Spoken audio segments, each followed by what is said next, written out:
Hey, good morning, everybody, and welcome to Invisible Condition. It's not all in your head. I'm your host, Jeff Pearson, and we want everybody with an invisible condition, no matter what that condition is, to know beyond the shadow of a doubt that you do have a voice, you have a community, and you are never, ever alone. Now, here on Invisible Condition, we get it. I get it. Life can be rough sometimes, right? Life can be downright impossible some days. Here's the thing. Even with that being the case, there is always hope. There's always hope. So I am going to put an email address on the screen. And if you find yourself today without hope, you go, you know what, Jeff? I don't know what the heck you're talking about. Hope has been gone for a while. I'm not sure where it went. Please send me an email. All you got to do is put the word hope in the subject line. You don't even have to, you can write a message if you want, but even if you just, all you want to do is just put hope in the subject line, I'll get back to you. We can talk over email, or I can send you a Zoom link. We can chat. It's that important. Do not ever go a day without hope. It's a big deal. So, all right. Now, let's talk about a couple sponsors real quick, and then we'll bring the guest on and we will have some fun. This will be good. Now, by the way, first of all, thank you for watching. I'm going to put this one's smaller. There we go. Thank you for watching, wherever you are. If you're on Facebook, if you're on YouTube, LinkedIn, Apple TV, E360 TV, wherever you are, thank you for being here. We couldn't do this. I wouldn't be here without you. So I appreciate you being here and bringing your friends. It's awesome. If during the show you see, you hear something, you're like, wait a minute, that's awesome. Throw a comment in there. If you have a question, if you have like, hey, that's not what I've heard, just throw a comment in there. I always love getting comments. I always love getting comments about where you're watching from. Let me know. Where are you in the world? I'd love to hear from you. Also, speaking of that email that I sent you, Hydro with Hope is our nonprofit partner with the show. And Hydro with Hope is there to help families and individuals that are living with a condition called hydrocephalus. I know it's a mouthful.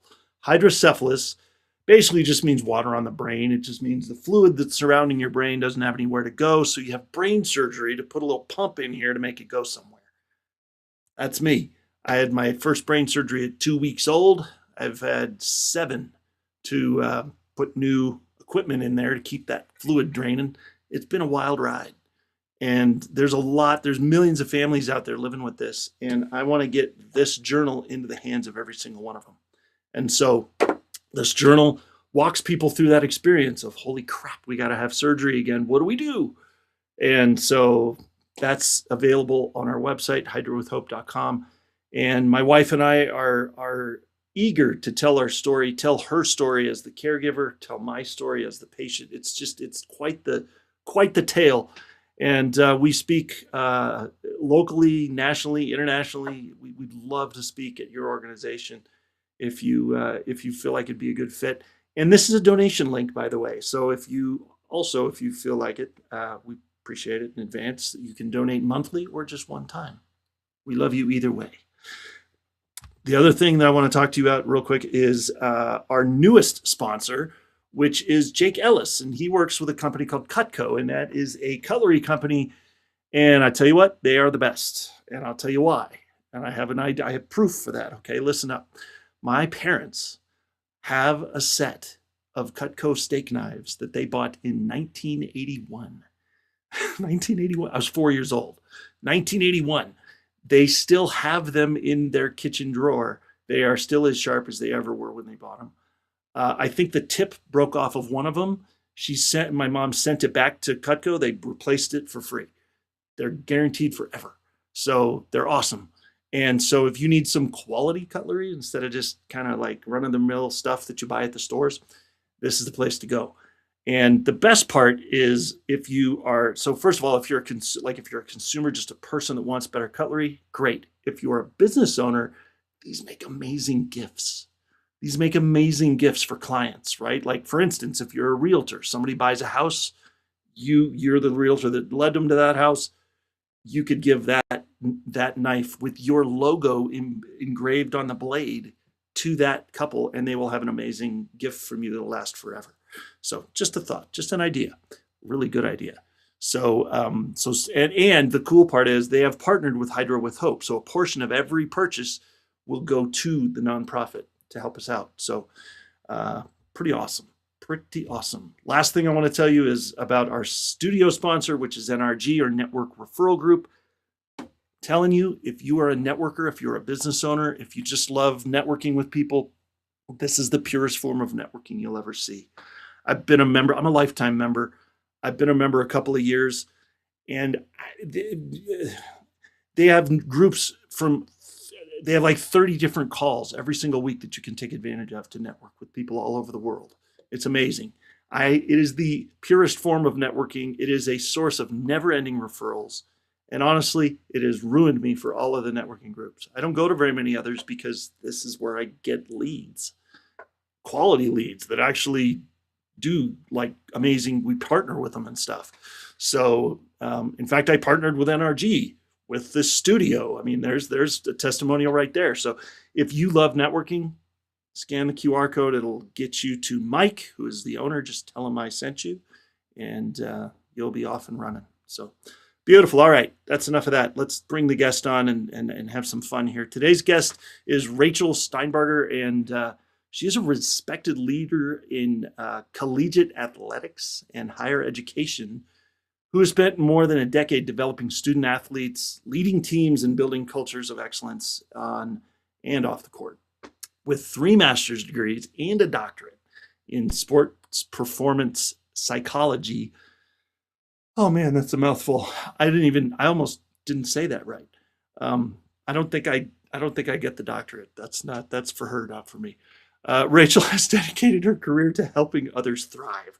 But behind these accomplishments is a story few people knew. During 2020, Rachel was diagnosed with cervical cancer. A few years later, she survived sexual assault and an experience that challenged her identity, her career, and her sense of purpose, it would for anybody. That's an insane thing to have to go through. Today, she's using both her education and her lived experience to inspire others through speaking, coaching, and faith-centered leadership. That's my favorite part, faith-centered leadership. Let's bring her on and get this show on the road. Oops, I'm going to get rid of that too. NRG can go away for right now. Rachel, thank you so much for being here. This is going to be fun. Thank you.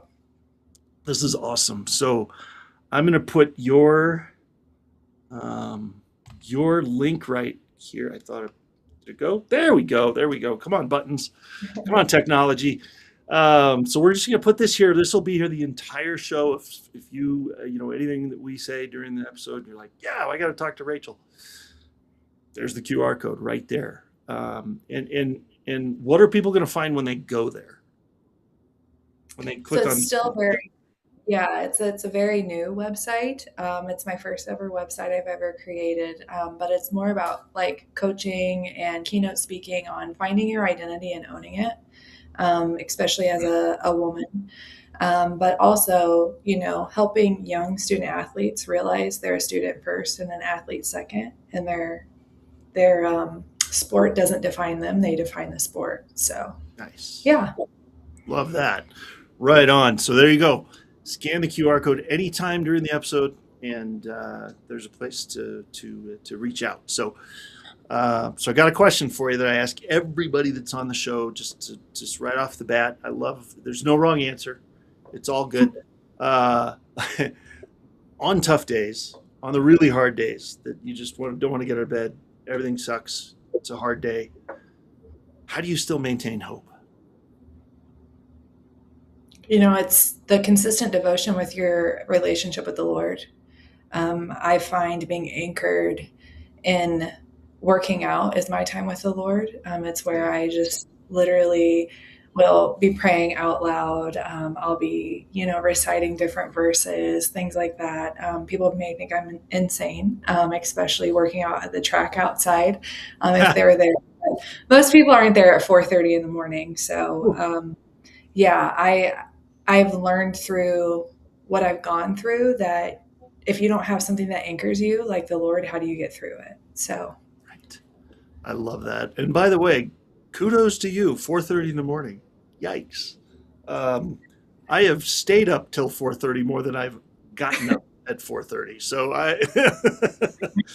oh man, yeah. The only thing that gets me out of bed that early is the promise of sliding down the hill on my snowboard. So There you go. uh, maybe I'll get up that early for that. Um, so so yeah, so in 2020, during the height of all the fun that was COVID, Mhm. you were diagnosed with cervical cancer. I was. And that's never fun, no matter what's going on in the world, but Mhm. especially in the midst of all the nonsense and crazy that was going on during that time with the hospitals and everything. Take us back to that moment and what the heck was going on through your mind at that point. It was very interesting. Just because the job that I had, I was a college basketball coach. So it wasn't like I could just drop everything, right? I recruited these student athletes. I had these student athletes there with their parents. We're Yeah. constantly having to get swabbed in the nose, the whole thing. And so going, I had the most amazing doctor ever. She's honestly been the best. At first, I don't think it really hit me. I don't think it hit me until I had to have my procedure done. Uh, Mm-hmm. I called my mom and my mom started crying and I was like, "What are you crying for? Like, it's all going to be okay." Like, and Yeah. even at the time, I'm just like, "What is happening?" Everybody's all up in arms, and I'm over here like, "God has a plan." Like, Right. I never really wavered. And so, I think the thing I was more concerned about is what does this look like for my career? What does this look like for my identity as being a college head coach? What does this look like for all of those things? Not really about my health, which is Yeah. really sad to look back and think about. I, I hear you. I don't think I would call that a bad thing. I mean, for me personally, I mean, I'm 15 surgeries in, 7 brain surgeries, four brain surgeries between 2014 and 2021. I mean, I'm like, I feel like I should have a punch card, Yeah. like Yeah. the next one's free, right? Yeah, right. Yeah, I wish. But I tell you what, every time I was in there, I'm with you. I kind of figure nothing happens by accident. God's Mhm. got you. I'm not worried about it. If I know that it's going to be rough leaving behind my family, and it's going to be rough for them if I don't make it through the surgery. But honestly, I'm going to close my eyes and I'm going to open them at the end of surgery, one way or another, and I'm either going to see my wife's beautiful smiling face looking at me, going, "Oh, yay, you're here," or I'm going to see Jesus's face. Yeah. Either way, I win. Yeah. It's you true. know. So you can call it whatever you want. I mean, people probably thought I was crazy too, right? Like, because I was pretty calm going into most of these surgeries too. Mhm. But it's true. There's well, and the other thing is you don't really have much of a part to play. You just kind of lay there, and It's everybody true. else does the work. So Yeah. we don't really have much to be nervous about. Mm-mm. So I wouldn't fault you for that at all, for Yeah. sure. Um, well, and so you made it. So how was that then? I mean, that you came out It of was, surgery like that had oof. to be crazy. Well, it was just the whole experience was interesting because my parents drove up. So I was in Michigan at the time coaching, and I am from Indiana originally. And so my family drove up. They had to sit in the parking lot because, during COVID, you couldn't come Right. up. So that was, I think, probably the hardest part is like them just literally leaving me at the door. Yeah. Yeah. Yeah. And so then I get upstairs and I had a LEAP procedure. So basically, what that is they burn your cervix. So they burn all the cancerous spots. In the middle of the procedure, the machine stopped working. No. So, so Ah, I'm on some medicine to like calm me down or whatever, like whatever they gave me at the time, and I'm just like laying there. There's doctors from other countries there, so I'm just laying there. My legs are wide open, just hanging out in a doctor's office while they're trying to get this machine fixed. So that was the most uh, part of the whole thing. And I'm sure I've told this story 100 times, but so many people laugh at that part because I'm such a private person. And so you're literally not just like anymore. out there. Yeah. Yeah. Woof. Um, so then, they finally got it fixed. Everything was good. I think it was the after effects of the procedure. You don't realize what, I guess sometimes I've never had children, so I didn't realize what that was like, in the sense of just how exhausted you were, big into fitness, right? Have like nutrition and personal training background. And so physical fitness was a huge deal to me. And not being able to do that, and my heart rate reaching really, really high. And there was just all these like things that I didn't even realize, on top of COVID, on top of having to mask up and all of that. Yeah. Man. I mean, my most recent brain surgery was in October of 2021. So it was a little bit outside of the initial crazy of COVID, but I remember that too. They wouldn't, they would hand me a mask when I'd be going in the hallway. I'm like, no, I don't want to do that. What are you talking about? Get that thing away from me. We're in a hospital, for crying out loud, But I would just, I kind of put it right there, But that was such a crazy time. Yeah. Oh my gosh. Like that was almost half the battle, right? Dealing with all the crazy stuff that they were doing that was unique to that time frame that nobody ever did before, and Right. not a lot of people are doing it now, Oh, geez. Yeah, I had a friend that had surgery or had a baby actually during that time, and her parents had to wait in the car in the parking lot. Yeah, I I mean, can imagine. it's insane. It It's so is. crazy. Well, then, so you got out of there. So you're good now with the cancer, right? The cancer's gone. You're Yep. carrying on. You're recovering. Yep. Everything is cool. A few years later, here comes a sexual assault. Yeah. It was a year later, I A believe. year later. Good Lord. Yeah. So I ended up transitioning my career after cancer, because basically my cancer was stress induced, is what my doctor said. So it was environmental, which means I was not doing anything for myself. So I was pouring from an empty cup all the time, and not wondering why, or not understanding why, I guess I would say. And so I ended up blindly just taking a job in South Florida, and moved there 2 weeks after accepting the job. Had no place to live. Just drove a U-Haul down there and said, hey, let's figure it out. Right. Didn't do research on the place much, on who my boss would be, anything like that. So if you learn anything, do research on who your boss will be. Had I known, I probably would not have ever taken the position, just because he had charges at previous institutions that were still pending for the same thing. And I didn't know. And I didn't know I was being groomed prior to my arrival either. And so there was just very interesting text messages. I just went through this very, very traumatic thing that happened in my life. And I'm really trying to heal from that, and just like the change in what I thought my whole career was going to be, to then, okay, let's move to South Florida. Let's start a whole program, and you're going to be an athletic director. Let's just figure it out, right? Yeah. Like, might as well, right? Just jump all in. That's my personality, and that's who I am. Yeah. And I thought, well, it's a Christian institution, so it can't be that bad, like there can't be many things wrong with that. Well, lo and behold, there was a lot wrong with that. And it was the person, it's very unfortunate. They basically isolated the women into one building and put all the other coaches and men in another building. Wow. And I'll never forget the morning that I got the phone call. I actually thought I was getting fired. But he asked me to come into the office before work, before security was there, before anyone was there.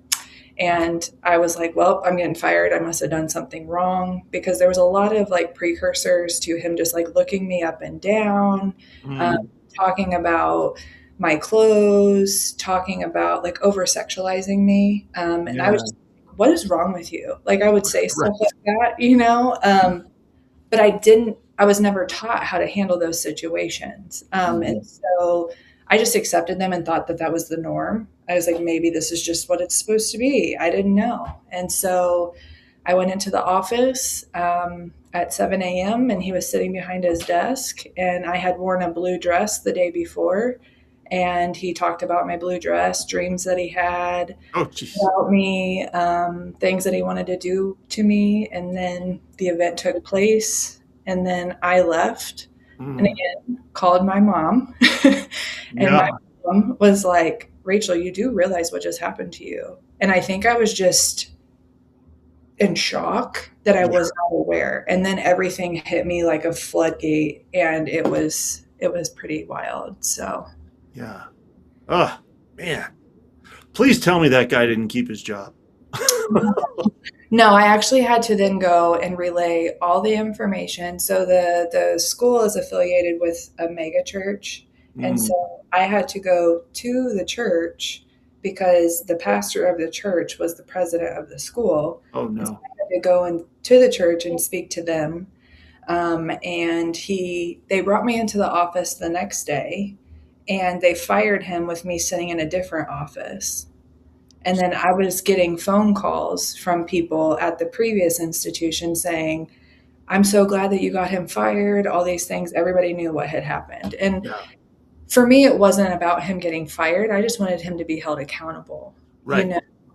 And I didn't want anyone to ever go through what I went through, because during that time, like before I spoke up, so it was like a week in between or so, I guess you could say, a couple Mhm. days. They had rehired his new executive assistant who shared an office with me at the Yeah. time. And Yeah. I told her, I said, do never go into his office by yourself with him. Like I just laid it all. I said that he may do something or you could catch a case, because she was one of those people that would just fight somebody. Um, and so that's honestly why I spoke up, and it happened, right after I had said that to her. So, Wow. Wow. Wow. That begs so many questions. I mean, that guy, with somebody like that, my background for 12 years before I hosted a TV show, I was a private investigator, process server, and armed security. And so, like, my mind is exploding right now with, like, how did he, like, that guy could have had all kinds of stuff planted everywhere. Like, he could have, like, who knows? Like, nobody will know for now, but, like, no, for sure. But golly, the mind of somebody that would do that to another person just baffles me. yeah, Um, and I'm sure that when I guess my point with that is, why did, because you weren't the only one that this happened to, I'm sure, no. right? I People think started coming out of the woodwork they did after you after, got fired. of course, that's how it always works, right? Yeah. Like, they, and that's people to go through what I went through, Yeah. because I really had to do a lot of healing, through that Hmm. journey, a lot of soul searching, a lot of where does all this derive from, the whole, right? And the Sure. reality of it is God gifted me with something, and so I'm going to have to be the one to speak up. And it stinks a lot. Like it literally is. Sometimes you just want to be like, come on, like not something else. But I can say this one really, I think, made my eyes open to how many times it had happened prior in my career that I didn't know, where I allowed men to over sexualize me because I was in a male dominated industry, Hmm. and I still currently am. And I can tell you just how many times men use whatever you look like, how you dress, the way you speak. I mean, you as women, we are just so in the limelight. Anything we do, well, you're this, you're that, it doesn't matter. And so it's Right. like so you're, I never realized at every institution it had happened in different ways when I went through trauma therapy and realized how conditioned I was to allowing that. Yeah. Oh my God. Well, I, on behalf of every man that is not that guy, I'm so sorry that happened to you. That is absolutely insane. And I can tell you that I have worked in environments where I have heard others say things like that, and it was all I could do to not give them an elbow to the jaw, Mhm. because I that is not in my like that wouldn't even occur to me to do. Yeah. There are, and by the way, there's hope, ladies and gentlemen. Not all men are like No. that. No. But they are out there, and Mhm. I'm sure that after an experience like that, it's kind of like, what is that? Principle out there? Like once you buy a red car, all you see is red cars, right? Yep. Kind of thing. Yep. Like you are probably the best person to talk to about this for anybody, Mhm. because like you've got it dialed in now. It's like, okay, I could spot this from 10,000 miles away, you know? 100%. And I never understood, I guess, discernment. I always just thought it was like, oh, there's just something wrong with me. And now I'm so No. in tune to what discernment truly means that I refuse to accept anyone crossing my biblical boundaries at any way, shape, or form. And so I will not ride in a car with people if they make me uncomfortable. I mean, I don't even drive student athletes alone anymore like I used to early on in my career because I didn't see anything wrong with it. So Right. this really has given me the space and place to also speak to the young coaches that are underneath me that are women. And I'm like, hey, if you ever feel some type of way, please come and talk to me, because I never had anyone to talk to about it.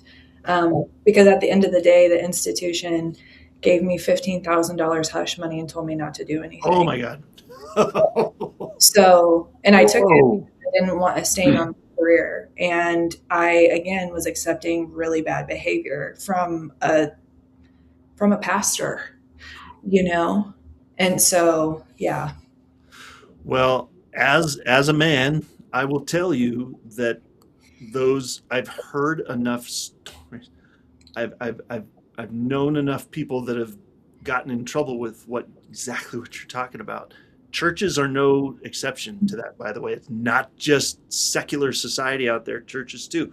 And there's a pastor at a previous church that I used to go to when my wife and I first got married, and we went to this church, and there was one of the pastors, and he was in charge of all the assistants, all like the admin staff and all the different things. And it was probably 99% women.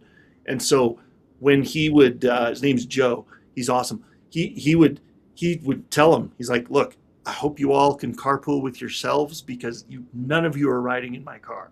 I Like, love I am never gonna. And I've kind of adopted that too. Mhm. If my wife isn't in the car with me, there's no way another woman is going to be sitting in that car, because even if, like, I'm never going to do anything like shady with that person, but just the suspicion of impropriety. Somebody sees you, whether, like, God forbid, a friend of you and your wife see you riding with this other woman.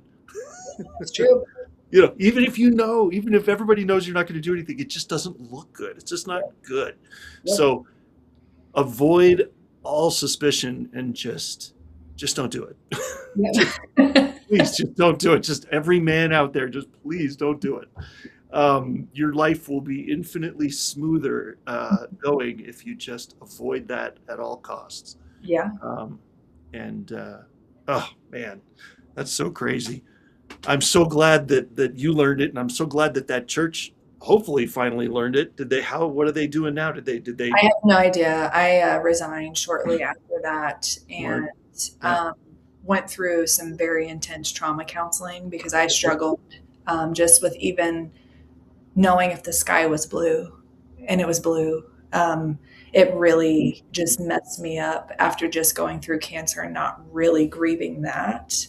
Because Oh during that man. process, I was told I can't have children.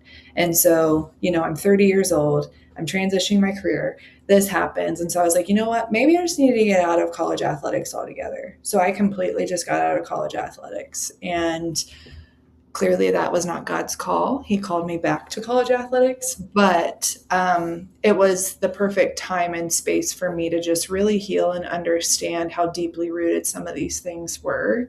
Mm. And the devil will play in your brain if you don't focus on the trauma. You have to, or you keep going back. It's like the same person you can see in a different person's body. And so if you don't deal with that, you're not going to have the discernment to see those people before they come. I'll tell you what, man, the enemy does not have a lot of tricks up his sleeve. He has a very limited quiver Mhm. of arrows to shoot, at the believer, but he is persistent and he is creative. He Yeah. will he will wrap that in a whole different set of wrapping paper before he shoots it at you every time, just to see if he can get you. Deception is a big deal. with the enemy. And so, man, it's, uh, it, I, I applaud you for doing, especially doing what you're doing now. Like you're wiser for it. I hate that you had to go through that, but now that's a gift, right? Because now you get to help others. Yeah. And I'm not upset that I did because there was always a reason why I felt the way I did, Yeah. And so I'm thankful. I know that sounds like probably really strange, but and I'm not a survivor. I made it through, and now I'm God's gift to other people who are afraid to speak up. And this just gives you insight into if you're feeling some type of way, it's not okay. And sometimes going to those that are closest to you aren't the right type of people, and God will bring the right type of people to open your eyes up too.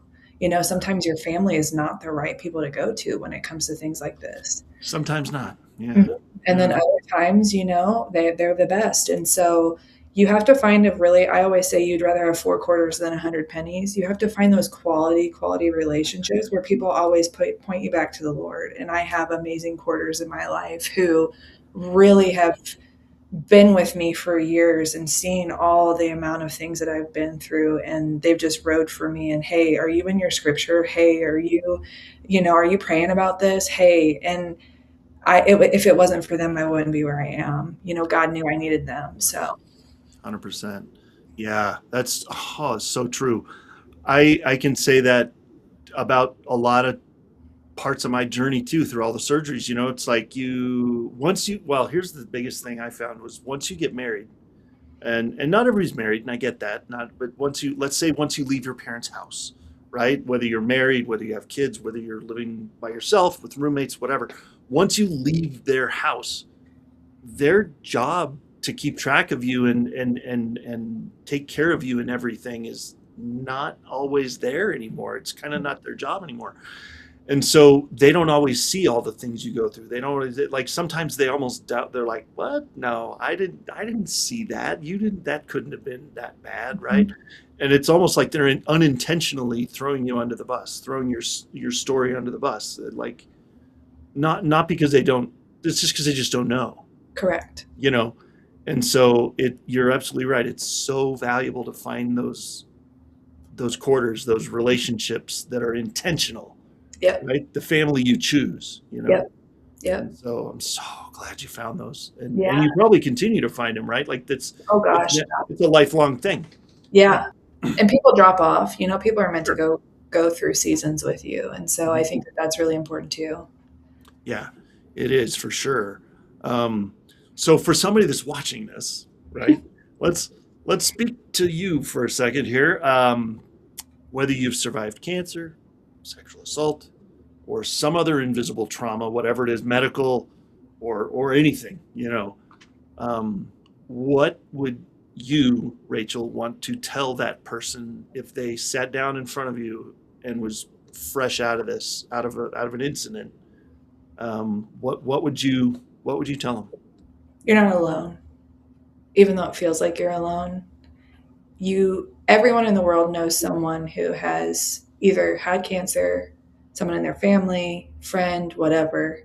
And then when it comes to sexual assault, it's not just a women experience, men get it as well. And so being very knowledgeable of that as well, I think is very important. So whoever you feel comfortable with, asking for support, even though it's scary and it's hard. And this is probably the first time a lot of people are ever going to know this about me, because my family was really the only people that knew, like my family, my core group. Yeah. And it's something that I don't talk about, but God has put it on my heart to talk about because there's someone out there who was like me 5 years ago who didn't know what to do, didn't have a voice. And your voice is you taking time and praying and getting back into scripture and not asking why and not needing closure. For so long, I wanted closure. For so long, I wanted to understand why it took place. Why? And my therapist said, even if you got the reason why, it wouldn't be good enough. Mm-mm. So how about you start to heal? How about you start to figure out what you want for your life? Yeah, why is almost the enemy of healing, because the more Yeah. you try, the more you hack away at that.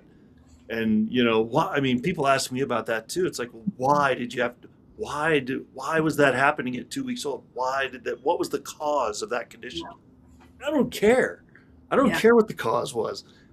49 years later, I'm just happy to be here, Mhm. and don't care why. I'm just glad that I would crossed paths with all the right surgeons over time so that I'm still here. you know Amazing. and Hmm. and what do we do now moving forward, right? Because asking the question why is almost looking in the rearview mirror. Yeah, you're never moving forward, you No, know.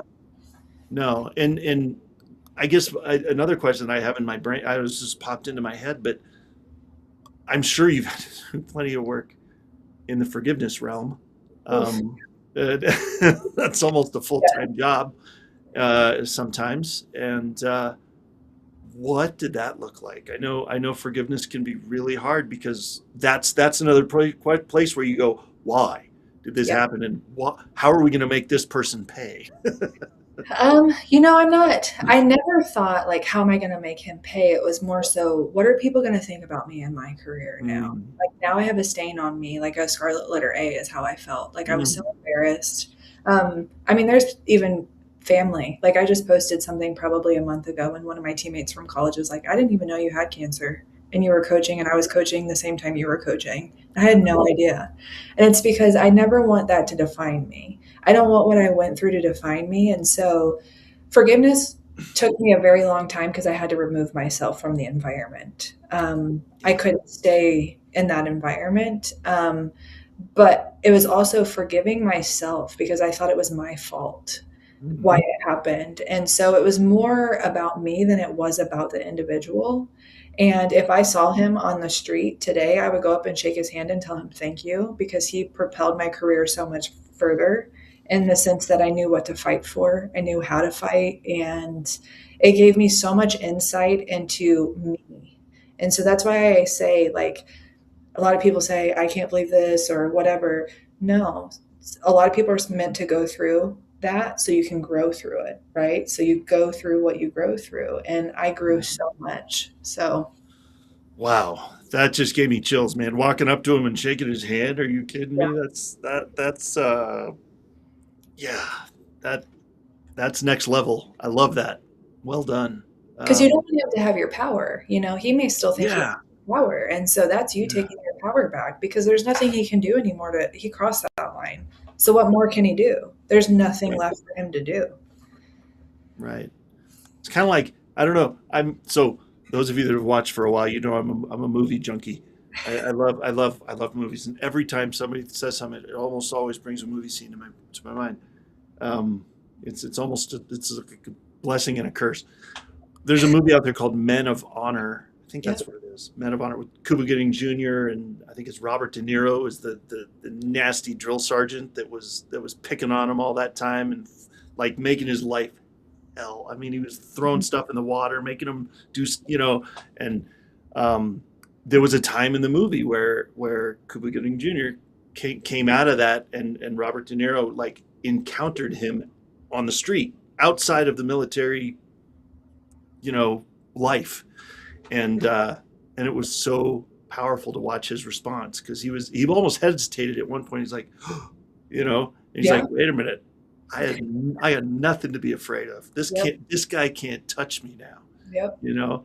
And so he had a very different response to him Mhm. than he did back in the day. So um, that's just that power, that image sticks with me all the time, because it's about context, It is. you It know. is. Mhm. So it's just so cool, so cool how you made it through there, and are doing this. So what are you doing now Oh my that gosh. I mean, you're kicking butt. You're doing some awesome stuff. What are you doing now to now that you're on this other side of this? You know, I say it's funny. I'm currently healing from a fibula fracture that happened in January. started a job in November as an athletic director and fractured my fibula literally 2.5 months after accepting the job, taking over a program. And it's funny how God literally sits you down. Yeah. Like he literally sat me down and was like, again, it was, why is this happening to me? That was the first thing that I said, but now that I'm on the mend, I'm back running. It's been a little over 6 months since surgery. I can tell you there's so many reasons why I needed that for me to get back on track to what my purpose is and what my calling is. And I love helping people. Like that is my call, but I can't pour from an empty cup. And so I went from pouring from an empty cup, wanting control, and reverting back to trauma responses because of the environment I was in, because so much was familiar and I was not aware. So God literally made me physically aware. And it's such a blessing to talk about it, to think about it, to look at it, because that is a huge piece. Who can say they started a job 2 months later, fracture their fibula, and now they're working remote? They just took over an entire athletic department at a college, and and on top of that, my boss who hired me got fired at the same day I fractured my fibula. So there was all these moving parts to what was happening. And I can tell you it has been the hardest but most amazing experience because I've found strength that I never even knew that I had. Yeah. And I would go through cancer again before fracturing my fibula. I will tell you that. That is never. Now, So, forgive my ignorance. I am not an anatomy expert. Where is the fibula? so it's by your ankle, right? So Okay. so I basically broke the lower part of my leg. So you got your shin bone there. Is It's that the right. fibula? Right It's behind right. it? Yeah. Okay. Oh, Yeah. wow. Okay. Yeah, that's not great. That, No. yeah, no. Walking to my car. It wasn't even something cool either. That's annoying, isn't it? Tell you what, you got to make up stories. You got to do better next time. You got to make up a really good story for that one. Like you were scaling a building to Oh save my somebody or something. gosh. I did this. You know what? I full confess. So okay, here's my dumb breaking a bone story too. Right. So I was doing construction right out of high school at the local university, and I was in an elevator, and I had all my arms and hands and full. I had full just stuff. I was carrying up the elevator, and so I thought, okay, I'll push the button with my foot. Just touch it like that. Broke the little bone down from your pinky toe. I touched the elevator button and that broke that stupid bone. It broke the bone on my pinky toe, like on the foot bone just down from the pinky Dear toe. I was heaven. in a friggin' walking cast for the next 6 weeks Oh gosh. Yeah. because of that stupid thing. I would Pushing a take button on an elevator. Yeah, I would take a walking cast. I was non-weight bearing for 6 weeks in a Oh, cast on a knee scooter. Then I was in a oh, walking boot with man. crutches. Then I was in a walking boot. Then I was in a brace. Then I was in PT. So it's been an experience. Yeah, it's a holy cow. Yeah, recovery is a thing, man. It is, but I needed sat down again, and I needed to understand really what my call is, and I wasn't listening. I wasn't discerning like I was. And I make it sound so great, like all these things that I've been through. It's so easy to do it all. Oh No, no. not at all. And when you don't reflect and you don't look at what God's plan is for you and you look at yours, man alive, you could be on completely opposite spectrums. And we're looking at a rose and he's looking at a rose garden. You know what I'm saying? Right. So, Yeah. so that is truly, I think, where I'm currently at. Things are great with my job in the sense of the positive changes we're making within the college, and I'm really helping young coaches. But I think where I'm at currently is just I'm ready to finish my doctorate. I'm so close. I literally will be done next year, and then no more school forever. Careful. You're not the perpetual student that just wants to be in school all No, the time? Because I know a couple of those. Yeah. no, Okay. Okay. I think going back to school, someone asked me this the other day, why do you have so much school? And it's like when I kept starting school, is because all of the things that were happening in my life, it was the one thing I could control. Mm. And Yeah. so So I'm like, well, why not just get a degree? Why not just get a degree? But then there's these degrees I'm not even using. So it's like, but then when I look at it full circle, now I'm like, no, I really am using everything that I've done. And I can tell you, the degrees don't define me. I define me. It's the same thing. And so I just have amazing knowledge now that I can share with people. And I've built amazing connections with people to be able to have them come and speak and me speak into their life. And it's been amazing. Yeah. Yeah. I mean, child of God, and then everything else, right? Yep, 100%. And That's when you put that right there and God's right here, dear heaven, he's gonna allow yeah. something. It's something's gonna hit the fan real quick to put that back in place. Well, and like everybody's, yeah, a lot of people have heard the expression, if you want to hear God laugh, tell him your plans, right? I mean, Dear heaven, that's that's true. pretty much it, you know. There's a great illustration of that in Evan Almighty, if you ever saw that movie with Steve Yeah. Carell and Morgan Freeman. He's like, he was kept dropping all that lumber on the porch. And he's like, but I have to do this and that. And I got this meeting and this bill to pass and but my plans. And it was such a great illustration. It was. Morgan Freeman's just laughing. Yeah. So, oh, I love that. So, but it's true, you know? So I love that. Sometimes it takes some people longer than others to figure that out. Right. Yeah. So, Yeah. And I act like I'm like really old, but I'm not, I'm still really young in my career, and it's never too late to do whatever God's called you to do. You could be 80 and go back to school, it doesn't matter. And so I mean, I've let go of that, and I'm really just in my own lane instead of trying to be in all five. I'm in like literally my lane and just staying in my lane. And I really just don't care whatever it is. I want to walk into it and I want to be excited about it. So yeah. I mean, I thought I found my career that I'd be doing forever, and then brain surgery ended that in 2021, and then I started hosting this show. you know, I'm like, okay, and it's just an exercise in, okay, where's the open door?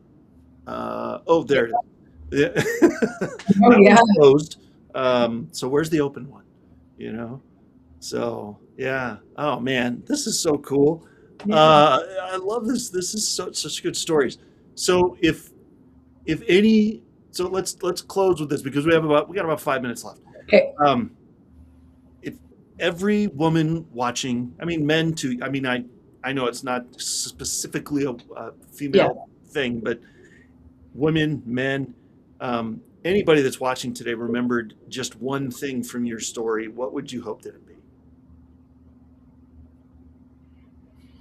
Gosh, just one? Well, give me two or three. I don't know. I'm just trying to, like what would be the impactful thing that you would want to, if somebody was sitting in front of you and said, man, you remember this part in the story? That was awesome. Like what would be the thing that you would want, the things that you would want them to take away most?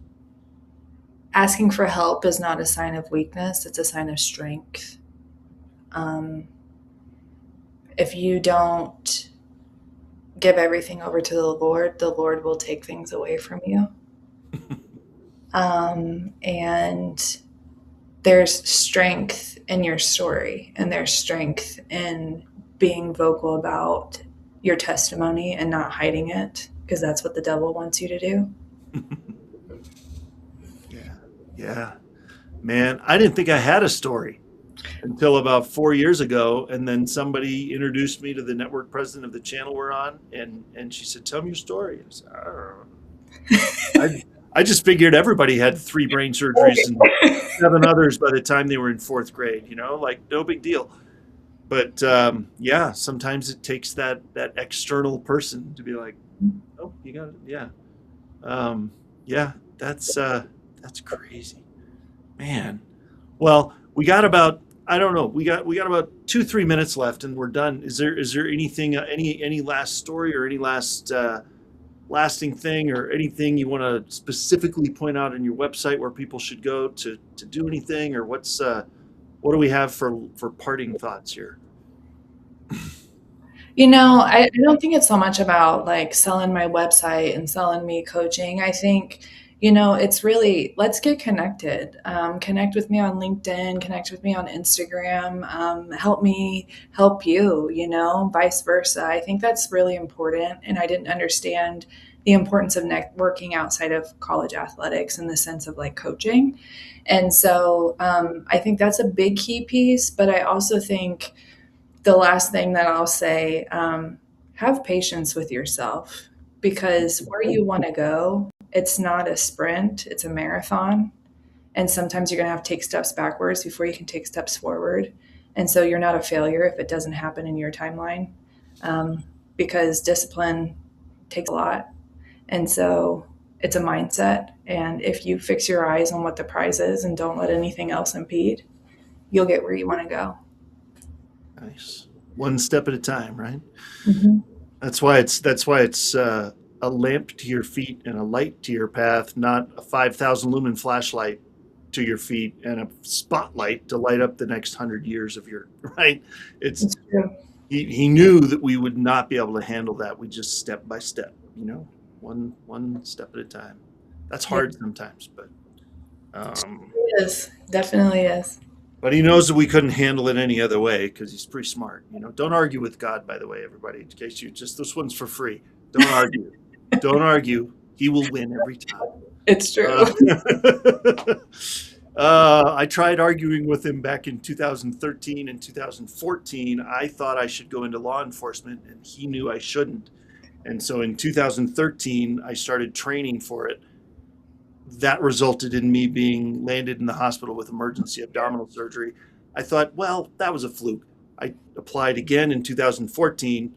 That landed me in the hospital for 2 brain surgeries and 3 weeks in the hospital. So after that, I said, okay, thank you. Yeah. I'm not asking again. For you, um, it's 2 times a charm, not 3. I didn't want to know what would happen on the third time. I said, okay, fine, I'm listening. So yeah, that's crazy. Anyway, hey, Rachel, thank you so much for being here. This has been a blast. I'm so glad that we got to do this. I'm so sorry that we're out of time. I wish we could go for another hour, but this is awesome, and I love your story, and I'm so glad that we got to do this. And thank you for telling your story. I appreciate it. Thank you, and thank you for all the great stories yourself too throughout this. Absolutely. It's a pleasure. Thank you so much. Awesome. Oh man. Okay, everybody. Take a deep breath. That was fun. That was awesome. I love stories like that. It's not always because they're that was a little rough at first, but I love what she's doing in spite of it. That's the best part. That's the part of the stories that I love. That's why I love doing this show. That's why I love that you have come with me during all these shows. And I mean, we're almost 3.5 years in. We're in season 8, people. This is awesome.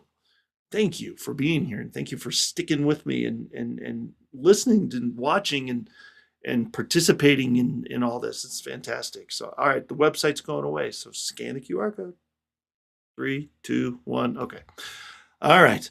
And so I mean, just to recap, thank you for watching. Wherever you're watching, thank you. Tell me where you're watching from. I love hearing where people are watching from all over the world on all kinds of different platforms. I'd love to know where you're watching from. And if anybody, and then of course I want to shout out to NRG again. If anybody's interested in networking, this is the place to do it, man. Seriously. With the exception in 2 years, with the exception of the week that Mike got married, he got married last year, or this year. Anyway, with the exception of that week, there's not been a week that's gone by that I haven't gotten several referrals from him every single week. So if you are into never-ending referrals, that's the place to be. And then if you're looking for something that's actually going to work in your kitchen to slice and dice and do all that things, this is the place to go right here. Scan that QR code, and it'll benefit our nonprofit, and especially if you're a business owner. There are so many cool options. I'm still waiting for mine to arrive. I'm going to have a knife that's got the InvisibleCondition or the Hydro with Hope logo engraved on it, and I'll show it to you on the show when I get it. It's gonna be awesome. So thank you for that, and join us for our next episode, which will be Tuesday, July 28th. And we'll have another amazing guest telling their story. And I can't wait for you to join us for that. And we thank you for being here. Have an amazing day, and we will see you next time.